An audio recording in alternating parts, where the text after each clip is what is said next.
Buenos días. Estrictamente hablando ya, buenas tardes. Como culminación de los trabajos de este congreso, tengo el placer de presentar a la conferenciante invitada para la clausura de nuestra cita científica, la doctora Elina Miranda Cancela, a quien agradecemos muy sinceramente el haber aceptado la invitación a participar en nuestro congreso. Es licenciada en Lenguas y Literaturas Clásicas por la Universidad de La Habana, doctora en Ciencias Filológicas por la misma universidad y actualmente profesora emérita en esta prestigiosa institución académica que está a punto de celebrar el 300 aniversario de su fundación. Ha sido directora de la Cátedra de Filología y Tradición Clásicas, miembro de distintos comités y consejos científicos, así como de varios comités editoriales de revistas académicas y colaboradora distinguida del Centro de Estudios Martianos. Está en posesión de un buen número de premios y reconocimientos y su producción científica es ingente en libros y artículos y colaboraciones varias desde hace varias décadas. Ese tan típico, no voy a citar todas sus obras porque sería demasiado largo, no es en este caso un truco retórico para quedar bien, sino la pura realidad. Apunto simplemente su reciente artículo de 2023 sobre Mujer, Poder y Comedia Aristofánica, o en el terreno de la recepción clásica, en el que ha estudiado también la recepción de figuras como Medea, Antígona o Edipo. El libro de 2020, Laura Mestre, una humanista casi desconocida, en el que es responsable del prólogo y de la selección de textos. Yo recuerdo con especial cariño su hospitalidad y su capacidad organizativa y científica en el Congreso Contemporaneidad de los Clásicos en el umbral del tercer milenio, celebrado en La Habana en diciembre de 1998. Cuyas actas, publicadas por la Universidad de Murcia en 1999, ofrecen una riquísima panoplia de trabajos de tradición y recepción clásicas.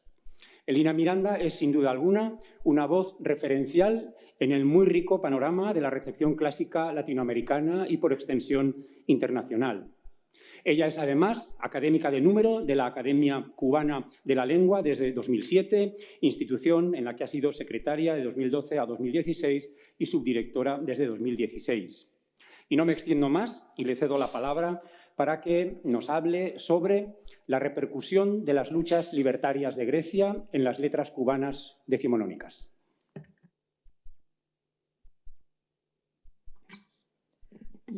Bueno, muchas gracias por la presentación en primer lugar y después y sobre todo por la invitación a participar en este congreso.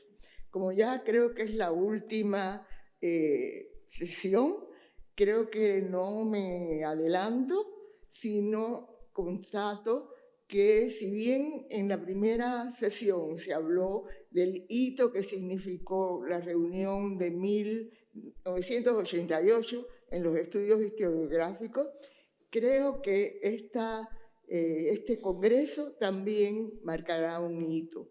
Y lo digo no solo por la calidad de las ponencias, por la organización que ha sido excelente, sino que a mí personalmente, que estoy acostumbrada o que suelo ir más bien a congresos de tradición clásica o de filología clásica, me ha llamado profundamente la atención y me parece que marca un hito.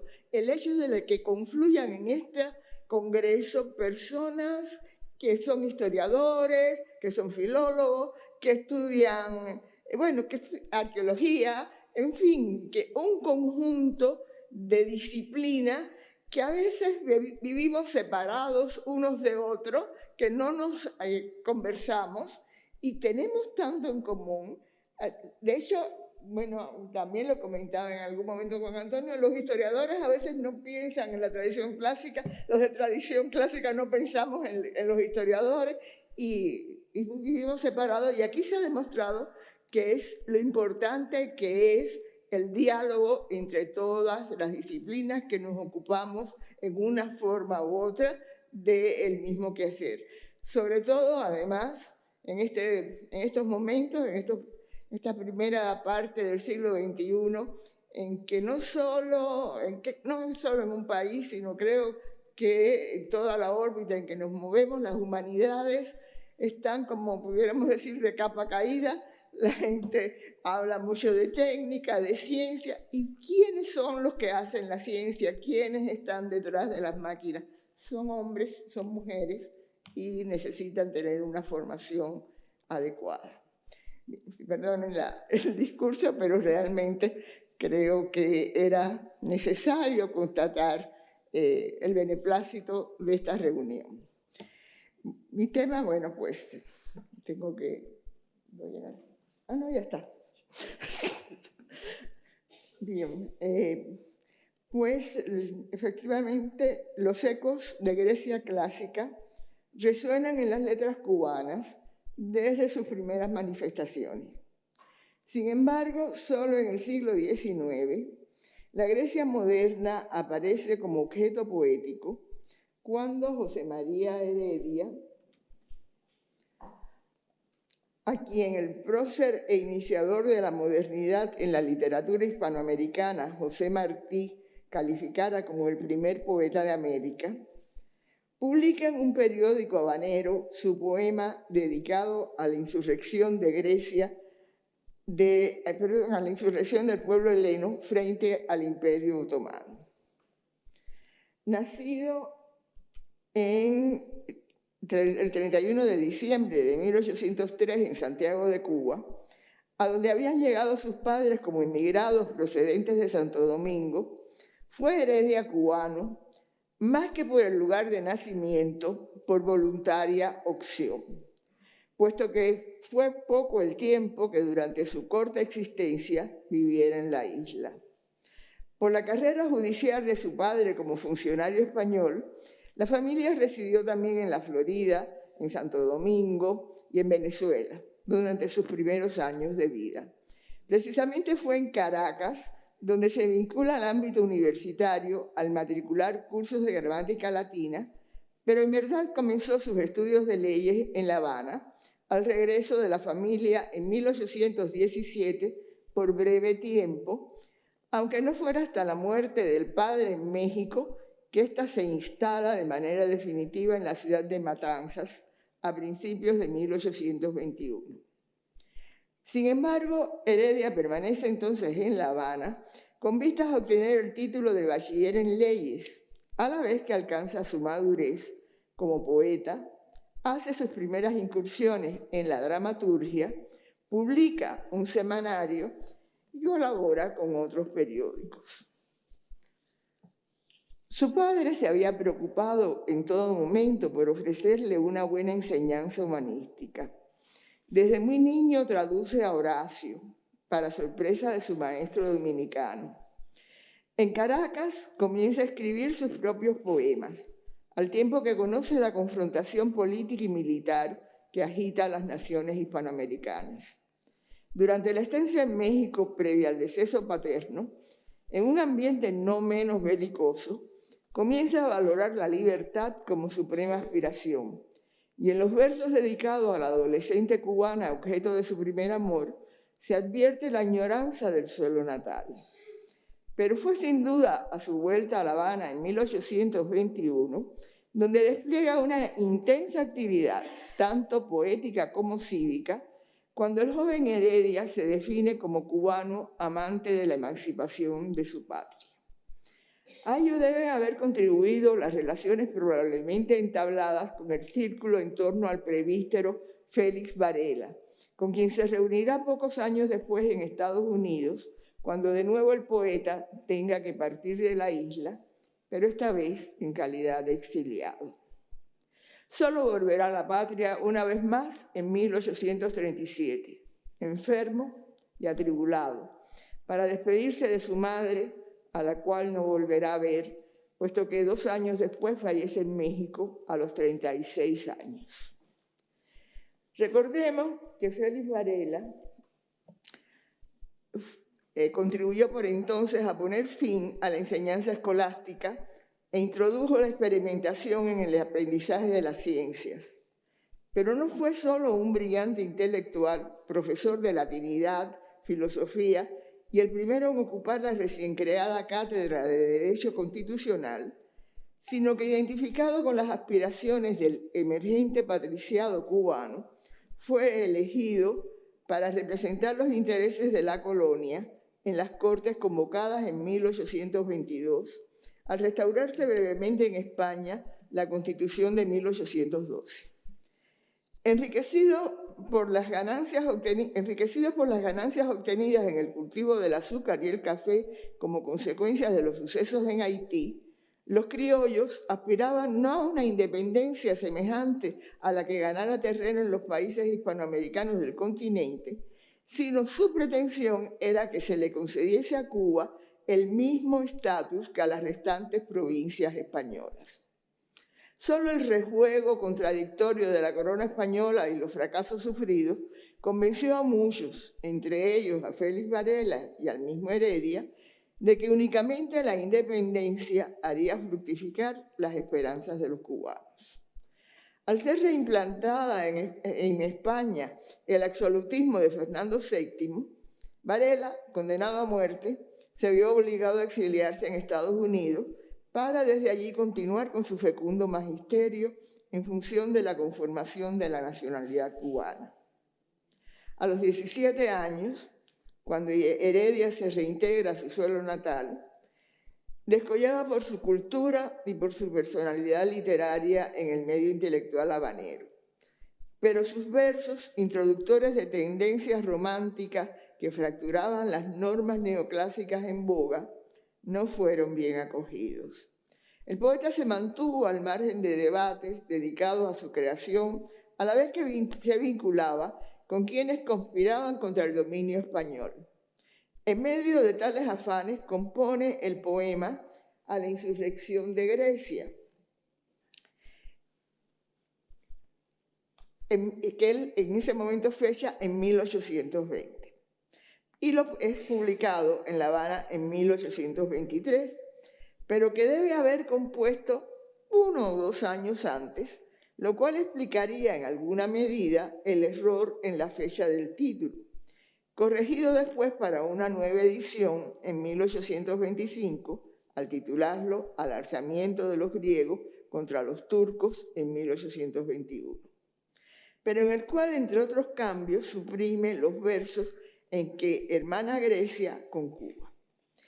Esta segunda versión nos hace pensar, por tanto, que la primera fue motivada al calor de la noticia de los acontecimientos griegos y de la esperanza que entonces lo movían en su accionar conspirativo al integrarse en 1822 a una rama del movimiento Soles y Rayos de Bolívar, organizado según las normas de la masonería.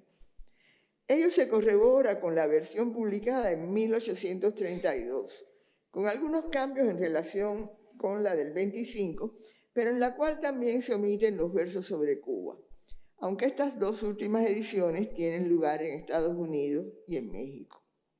Es de estimar, por tanto, que el poema publicado en el periódico habanero estaba más cercano, no solo al sentir del poeta, sino a sus ansias de difundir sus esperanzas libertarias entre sus compatriotas. Se trata de un largo poema, de más de 200 versos, escritos en endecasílabos, con algunos hectasílabos engarzados de una manera muy libre, al igual que las estrofas, pero con ajuste a los propósitos del autor. Los primeros versos asientan la convicción de que el tirano jamás puede esclavizar a un pueblo fuerte que se rebela y lucha, o muere en la contienda. La prueba de tal concepto la ofrecen los antiguos griegos en su resistencia ante el persa invasor. Mas una vez evocados las proezas de entonces, se pregunta cómo pudieron los modernos soportar por tantos siglos la opresión otomana. En medio de esta confrontación de épocas y de los reclamos de los héroes clásicos, surgen las imágenes de la insurrección presente, así como las crueles respuestas del sobresaltado sultán y sus fieles vasallos. No falta la exhortación al apoyo de las naciones europeas para finalmente centrarse en el propio poeta, que vaticina para sí una muerte temprana, razón que le impedirá disfrutar el triunfo. Pero al volver la vista a su patria, entrevé su gloria, en tanto Grecia se alza victoriosa como ejemplo para todo el orbe. Son numerosas en la Oda los nombres de los guerreros que en la antigüedad se opusieron al persa, y la vocación de batallas concretas. Pero en las referencias a los sublevados modernos solo encontramos los de Ypsilantis y de un Cantacuzeno. El primero nos permite hacer suposiciones sobre las noticias que en verdad disponía Heredia cuando escribe su poema. Pues llama la atención relativamente la rápida composición de estos versos en épocas en que los contactos entre ambas orillas del Atlántico eran exclusivamente a través de largas travesías, a lo cual habría que agregar la condición colonial de Cuba y la poca información existente sobre los avatares en la Grecia de la época. Es indudable que la sublevación griega impresionó al joven Heredia, enardecido por las ideas libertarias. Y si tenemos en cuenta que la proclama de Alexander Ypsilantis se hizo pública en 1820, que precisamente comenzara exhortando a contemplar en mares y tierras griegas actuales las antiguas hazañas, como las acometidas en Salamina y las encabezadas por Leónidas, motivo que también estará presente en el poema del cubano, es posible suponer que Heredia tuvo noticias del alzamiento que se preparaba por esa proclama, quizás antes de retornar a la patria, es decir, cuando todavía estaba en México. Ello explicaría el que fechara la insurrección en 1820, así como la coincidencia en cuanto al paralelo contrastante entre clásicos y modernos, en que los primeros han de servir de ejemplo e incentivo para los segundos. Sin embargo, no solo lo mueve el deseo de expresar simpatía y recabar solidaridad con la rebelión de los griegos, como se explicita en su reclamo a los pueblos europeos, sino el de tender paralelo en la lucha a que se aprestaba por la independencia de Cuba. Por ello, el poema sobre la sublevación griega le propiciaba llevar al ánimo del posible lector un ejemplo aplicable a sus propias circunstancias, pues bajo la censura colonial el poeta debía velar sus intenciones, aunque de todos modos sorprenda la osadía. Como para facilitar la doble lectura propuesta, introduce en la octava estrofa la fama de Washington, en parangón con la que el triunfo depara a los griegos, de modo que hace presente el continente americano con una gesta semejante, pero con resultados establecidos en un ámbito no hispano, y sin causar, por tanto, la alarma que despertaría en el gobierno peninsular cualquier alusión al proceso independentista de la América española. Cuando postula que es preferible la muerte a vivir esclavo, irrumpe el yo poético como evidencia de su implicación, pero el mayor movimiento es al evocar la risueña Cuba de palmas coronadas, tendiendo su gloria y su poder. Nada más agrega, pero el paralelo se subraya por la mirada. Miro a mi patria, miro a la Grecia. Tal parece que el sujeto poético llama al combate tanto en Grecia como en Cuba. Solo 8 días después de publicado el poema, decretan las autoridades coloniales la detención de los conspiradores y su autor, a ocultas, logra embarcar en un vapor con rumbo a Boston, hacia el exilio.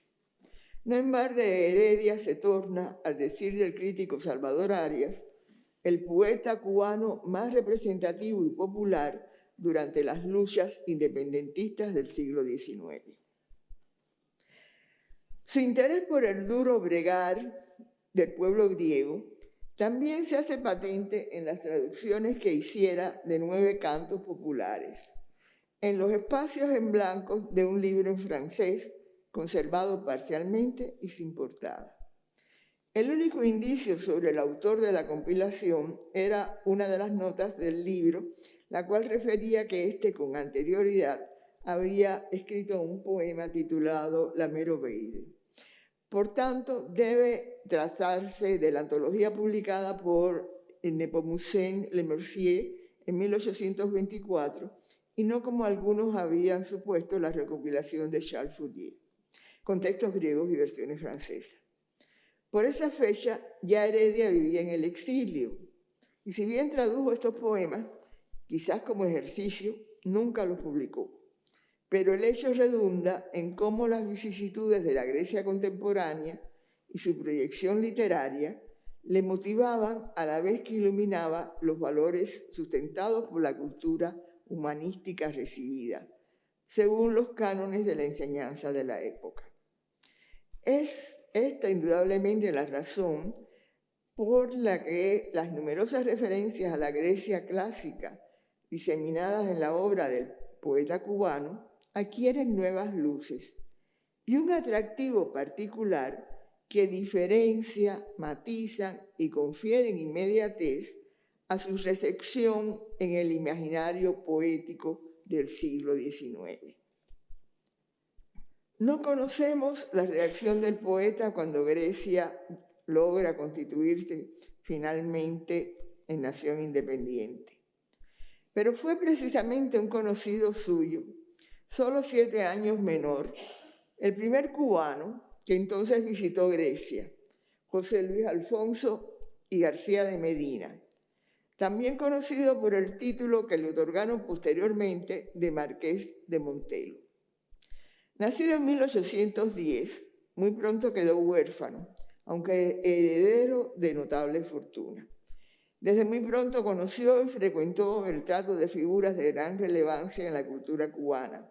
Félix Varela, quien sería su tutor durante su estancia de estudios en Nueva York, José de la Luz y Caballero, eminente educador en cuyo colegio de las letras clásicas tuvieron un papel destacado, y acompañante de Alfonso en gran parte del viaje a Europa. José Antonio Sacco, quien sustituyó a Varela en el Seminario de San Carlos, Domingo del Monte, cuya tertulia procurara influir en prácticas literarias propicias a los ideales del patriciado criollo, y el propio José María Heredia, al que hará referencia en algunas de sus cartas. Desde París, después que José de la Luz regresara a Cuba, viaja Alfonso durante un año por Grecia, Turquía y Malta. Dejó como constancia de ello no solo sus poemas dedicados a la gesta emancipadora griega, sino también cartas y un diario inédito depositado en los fondos de manuscritos de la habanera Biblioteca Nacional José Martí.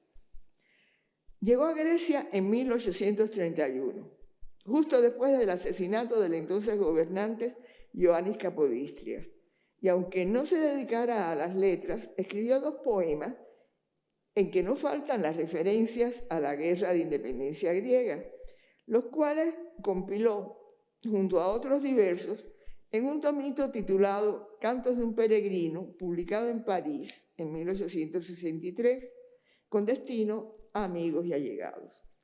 Si bien vivió muchos años en el extranjero, entre 1840 y 1850 radicó en Cuba. Desempeñó diversos cargos civiles, culturales, además de frecuentar círculos literarios. No sobresalió como poeta, y cuando más sus versos han merecido el calificativo de decorosos. Pero sus poemas parecen haber tenido cierta resonancia en el medio intelectual cubano.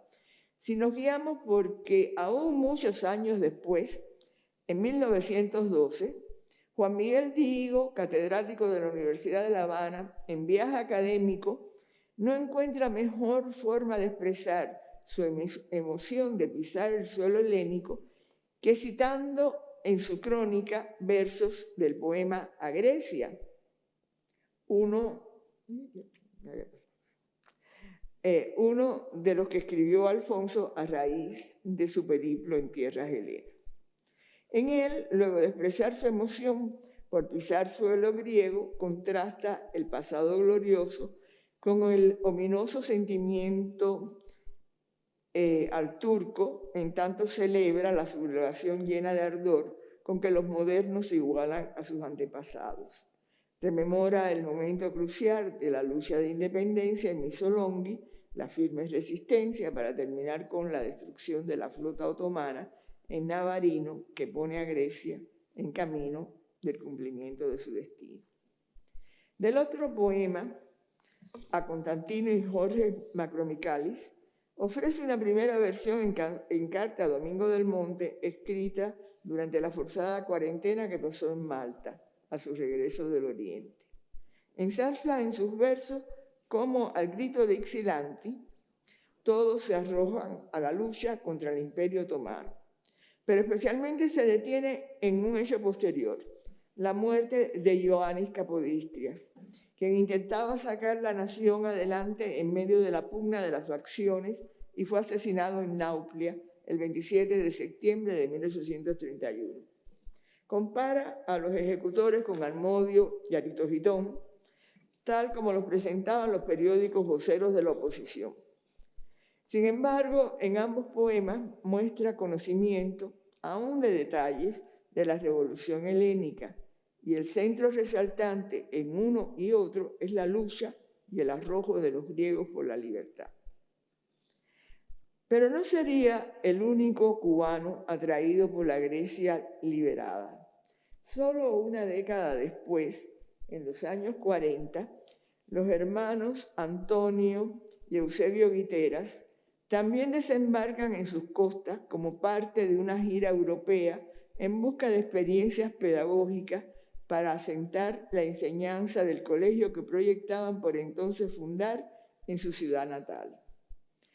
En 1844 visitan Grecia y Eusebio, a partir de sus diarios, publica posteriormente sus impresiones en un artículo, Relación de un viaje a Grecia, en que no solo conjuga pasado y presente del país, sino la independencia griega con sus aspiraciones en torno a Cuba, como para ofrecer un paradigma de acción libertaria a sus compatriotas en momento propicio, puesto que solo decide escribirlo y publicarlo unos 20 años después de su estancia, es decir, en 1860, en el periódico Liceo Literario Artístico de Matanzas, su ciudad natal, pero también 2 años después lo publica en un diario de mayor posibilidad de ser consultado en toda la isla, porque fue Cuba Literaria, que se publicaba en La Habana.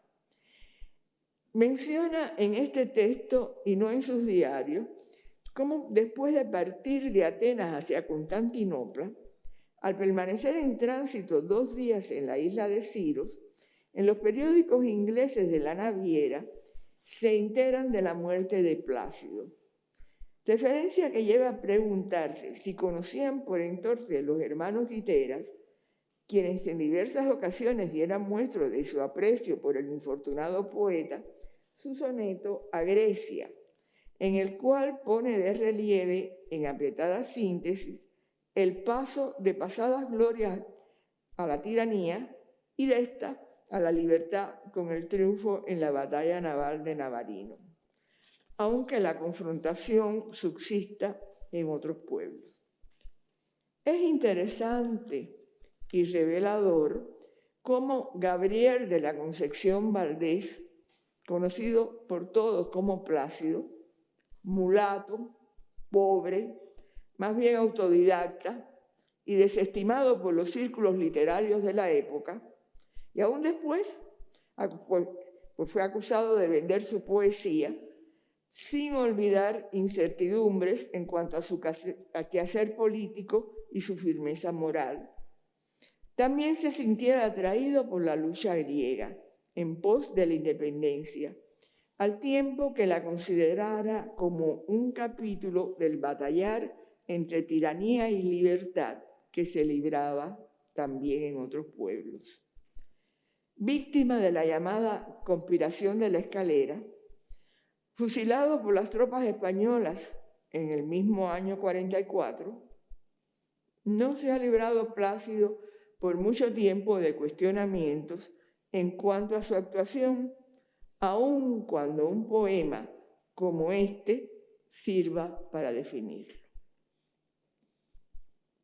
Aunque los poemas de Alfonso, como se ha dicho, no se publican antes del 63 en París y en Cuba en el 81, es posible que el futuro marqués, en los 10 años que vivió asentado en La Habana y en los cuales frecuentara la tertulia del notable naturalista y también poeta Felipe Puey, coincidiera en ella con otro de sus asiduos, el joven poeta Joaquín Lorenzo Luaces. Nacido en La Habana en 1826, en la época cuando quizás Heredia hacía sus versiones de los cantos griegos. Aunque su vida y su labor poética discurrieron por cauces muy distintos a los heredianos, tiene con él en común sus anhelos de independencia y el haberse inspirado en la sublevación y en la resistencia griega. Pues en 1856 escribió Caída de Missolonghi. Sin la inmediatez de Heredia, puesto que 30 años separaban al poema de los Hechos, es indudable que en las circunstancias cubanas de mediados del siglo, la rememoración del heroísmo griego mantenía vigencia tanto en la carga emocional como en la capacidad de compeler a la lucha contra el opresor. Joaquín Lorenzo Luaces, por cierto que Lorenzo es el primer apellido, no gozó de una larga vida, pues murió a los 41 años en 1867, casi un año antes del inicio de la Guerra de Independencia. Nunca viajó fuera de la patria y su precaria salud lo apartó de cualquier ejercicio profesional, de modo que dispuso de cierta tranquilidad para dedicarse al estudio y a la creación, tanto poética como dramatúrgica. Según el crítico e historiador decimonónico Aurelio Micans, dedicó su juventud a conocer y amar a Grecia, la Grecia antigua sobre todo. En la tertulia literaria y científica encabezada por Felipe Puey, debe haber encontrado el modesto habanero un círculo adecuado a sus intereses en cuanto al cultivo de los clásicos y la atracción por el progreso científico y social. Fue un amigo quien hizo publicar uno de sus poemas y así darlo a conocer en el mundo cultural del momento. A partir de entonces colaboró en distintas revistas, pero no fue hasta 1857 cuando conformó y dio a la imprenta su primer libro de poesías, en el cual incluiría Caída de Missolonghi, escrita un año antes.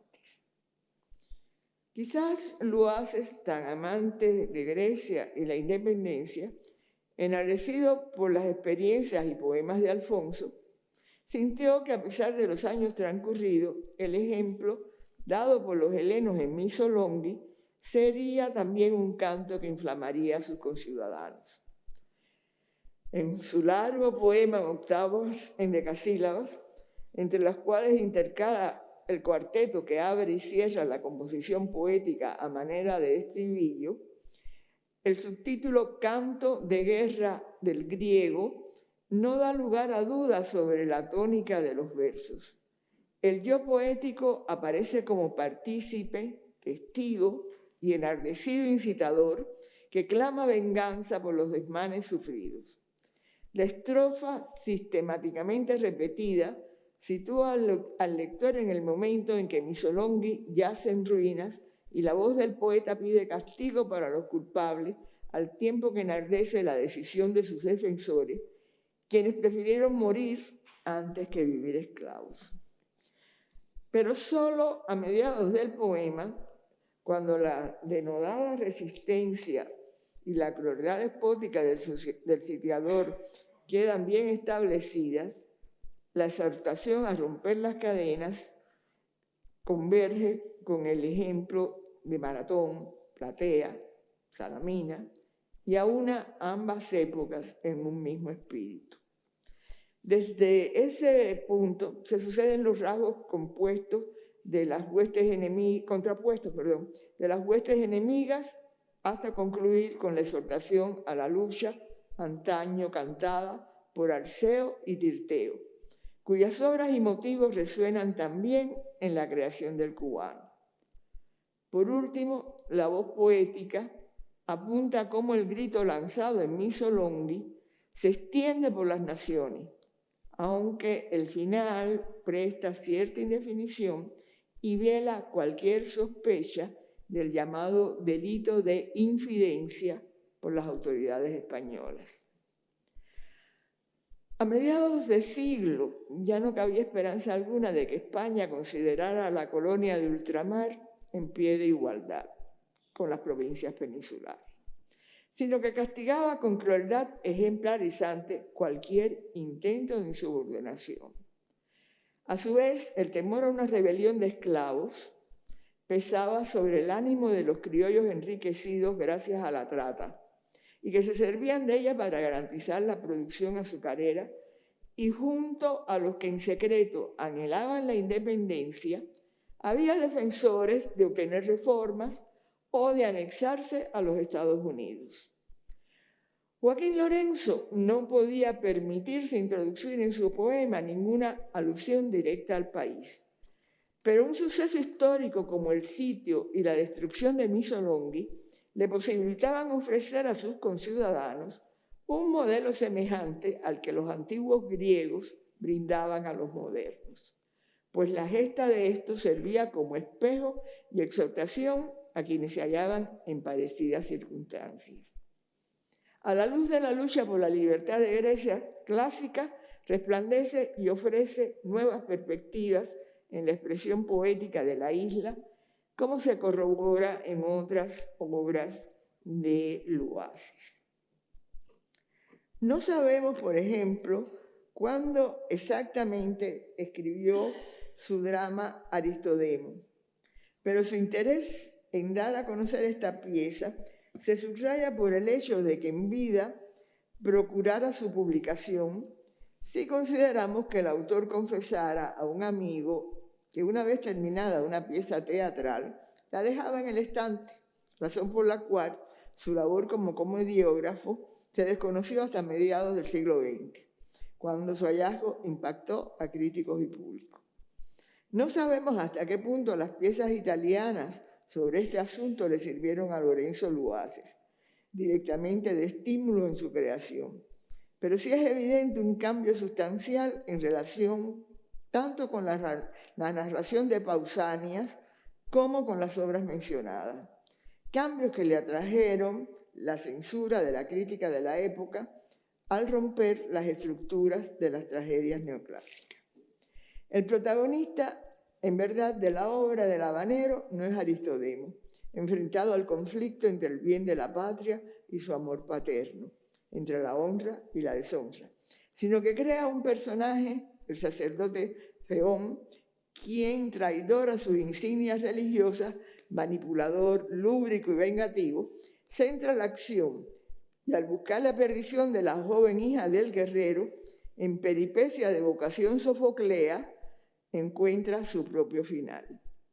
Luaces, consciente de que el dominio español se asentaba tanto en lo militar como en lo teocrático, quiso mostrar con la creación de tal personaje cómo el patriotismo del mecenio se aniquila por la superchería del clericalismo representado por Teón, y así hacer reflexionar a sus ciudadanos sobre las acechanzas coloniales que debían afrontar. De nuevo, los ropajes clásicos sirven, pues, para representar los conflictos de la sociedad cubana de la época. Y al igual que Heredia en sus versiones teatrales, Luaces, en su única tragedia, busca, en medio de la censura imperante, ofrecer un ejemplo de resistencia y patriotismo.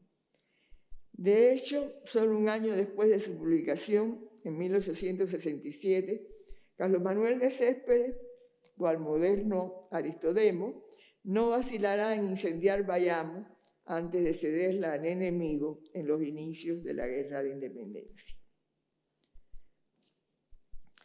También Grecia es el sustento del poema con que el poeta se propuso enaltecer su patria, Cuba, poema mitológico. escrito en 1854, pero publicado después de su muerte en 1882.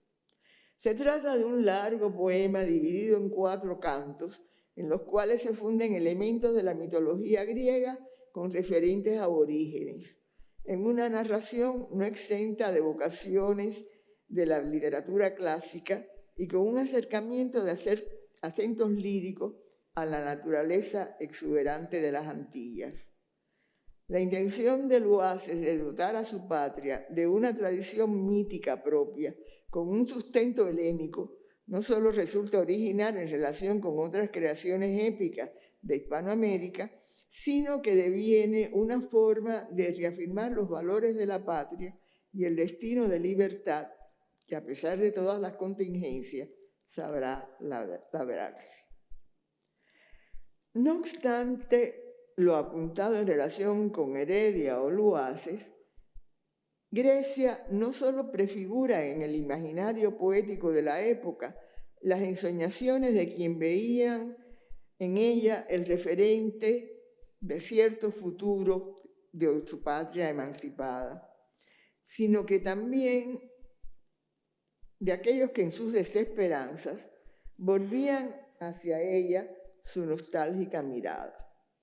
Así, Juan Clemente Cenea, solo unos años más joven que Luaces, en 1870 publica un poema, En días de esclavitud, ya dado a conocer anteriormente como Nocturno, en el cual la incertidumbre del vivir y las vicisitudes de su cotidianidad le hacen desear en su súplica otra patria, otro siglo y otros hombres, para por último proclamar con rotunda determinación: mis tiempos son los de la antigua Roma y mis hermanos con la Grecia han muerto.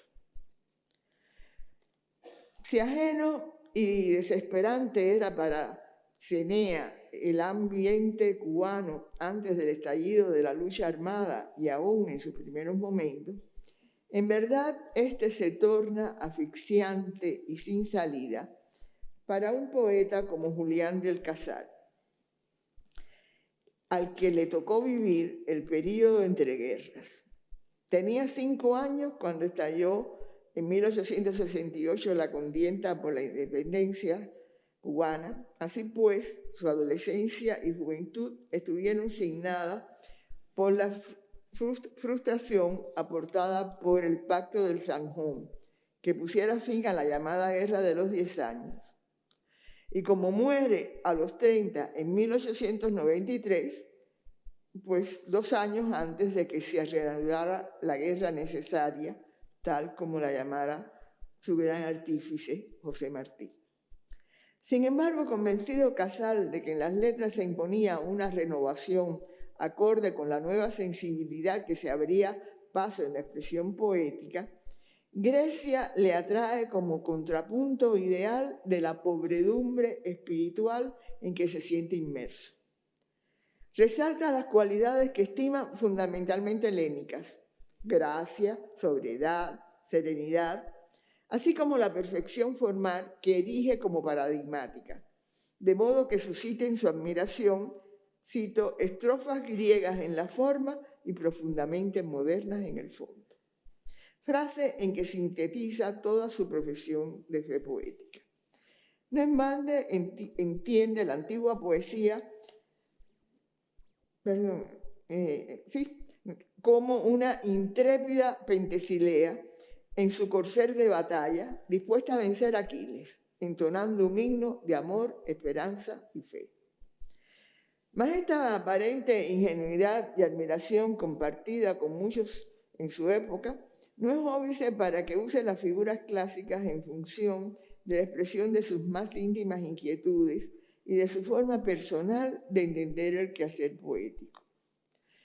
Motivado por los cuadros de Gustave Moreau, que también entusiasmaran a Martí, compone una serie de sonetos bajo el rubro Mi submuseo ideal.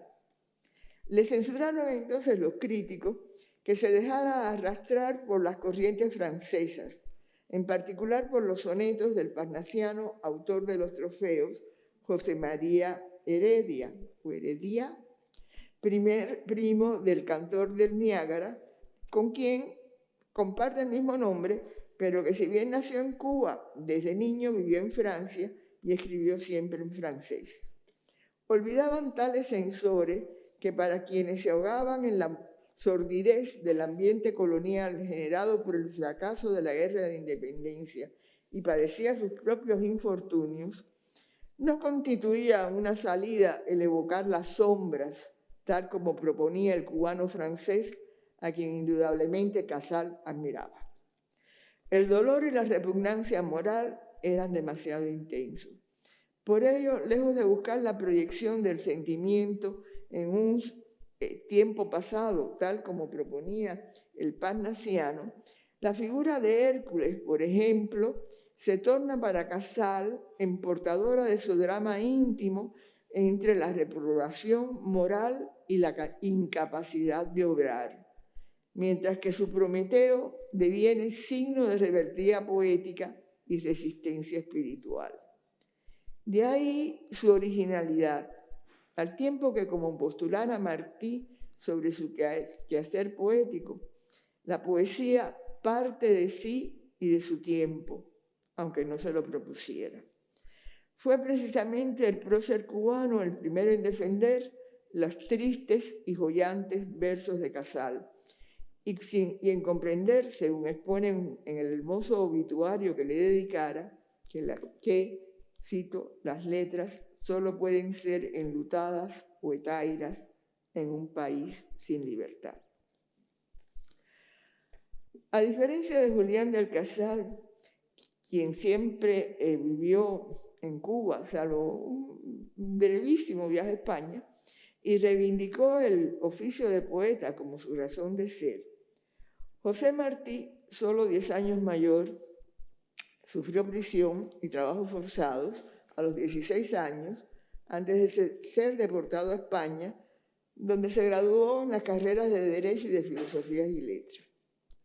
Volvería a Cuba solo una vez con su mujer e hijos para partir al año de nuevo desterrado.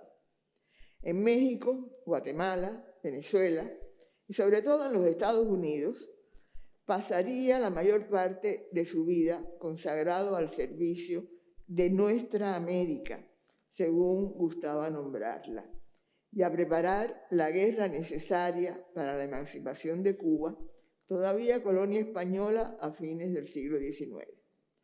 Ya solo regresaría al suelo patrio para morir en los campos de batalla unos días después del desembarco, al inicio de la Guerra del 95, organizada por sus abnegados esfuerzos y sustentada por sus ideas. Pero Martí no fue solo un revolucionario adalid de nuestra independencia, sino un hombre de letras que contribuyó a la renovación de la literatura hispanoamericana. Mucho se ha discutido sobre si se le considera o no dentro del llamado movimiento modernista, junto con el propio Casal, los mexicanos Manuel Gutiérrez Nájera y Salvador Díaz Mirón, el colombiano José Asunción Silva y el nicaragüense Rubén Darío, entre otros. Para muchos la obra martiana rebasa el concepto encerrado en el término, entendido por décadas en un sentido estrecho, y se la define más bien como fundador de la modernidad. Pero no es menos cierto que una nueva sensibilidad marca el quehacer poético de todos, aunque sigan caminos muy diferentes, como diverso ha sido el reconocimiento recibido por sus respectivas obras. Tampoco va de Martí las polémicas literarias de su tiempo. Al igual que rescata la poesía de Casal frente a los que la tildaban de evasiva y mimética, con vistas a la conmemoración del cincuentenario de la muerte de Heredia, se enfrenta a quienes empañaban sus méritos y en su comprensión de la obra del poeta se refleja cómo Martí recoge y hace suya la propuesta herediana en relación con la recepción de Grecia dentro del imaginario poético de la época. En 1888 entra en polémica con quienes le restaban méritos a Heredia al juzgarlo con un criterio estrechamente aferrado a las normativas neoclásicas. Se adentra Martí en los méritos y condicionantes, en la pasión y la cultura del poeta, y apunta la familiaridad de Heredia con Grecia y Roma desde su niñez, al tiempo que subraya cómo los clásicos reflorecían en Europa al calor de los acontecimientos contemporáneos. Acerto que corrobora con el ejemplo de Byron, que había de ir a morir a Missolonghi, nos dice. Única referencia martiana a la ciudad devenida símbolo de la insurrección griega. Martí, a su vez, se muestra también legatario de la imagen poética plasmada por Heredia en su poema A la insurrección de Grecia. Así, en el discurso pronunciado precisamente en la conmemoración del cincuentenario de la muerte del poeta, Martí cuestiona: ¿y la América libre? ¿Y toda Europa coronándose con la libertad? ¿Y Grecia misma resucitando? ¿Y Cuba, tan bella como Grecia, tendida así entre hierros, mancha del mundo, presidio rodeado de agua, rémora de América? Por ello no entiende cómo no se sublevan los cubanos, ni la isla entera, con su naturaleza poderosa, y en su exhortación de nuevo aflora el vínculo por el cual, al igual que en Heredia, Grecia se transparenta en la realidad cubana y postula cómo Leónidas desde las Termópilas, nos dice, indica el camino a los cubanos.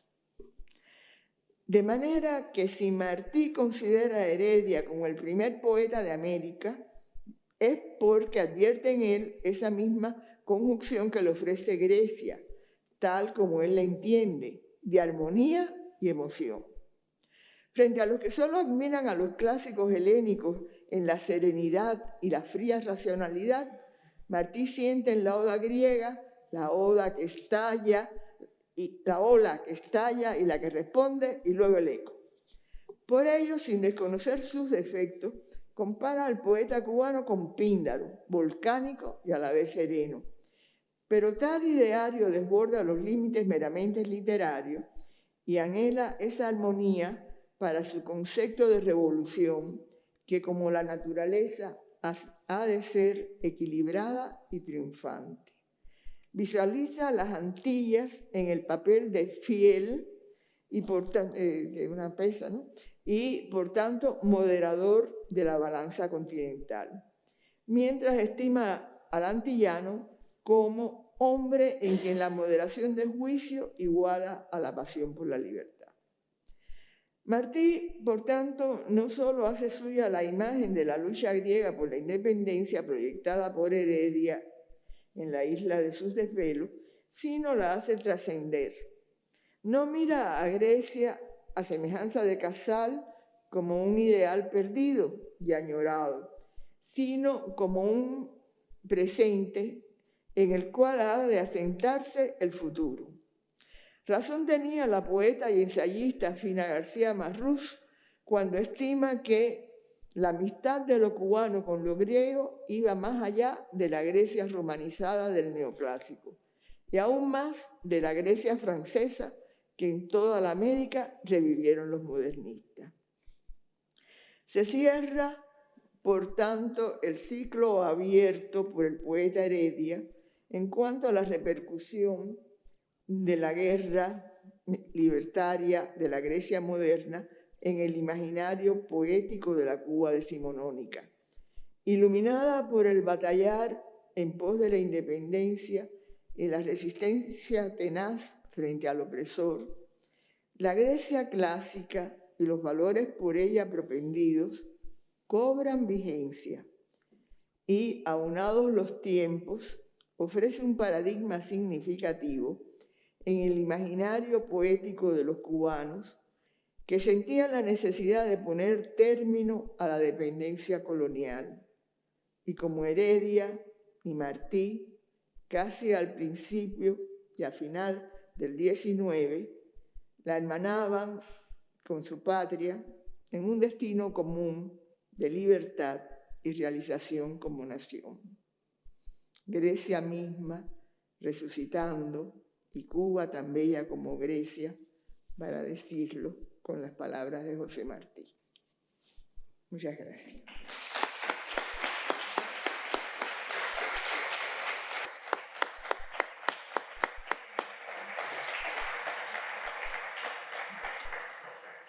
Pues muchísimas gracias, querida Elina. Creo que con esta brillante conferencia se ha confirmado el acierto de la invitación a la colega Elina Miranda para poner el broche final a este congreso, con ese recorrido entre pasado y presente, entre literatura y política en la literatura cubana decimonónica. Y podemos seguir paladeando este magnífico final.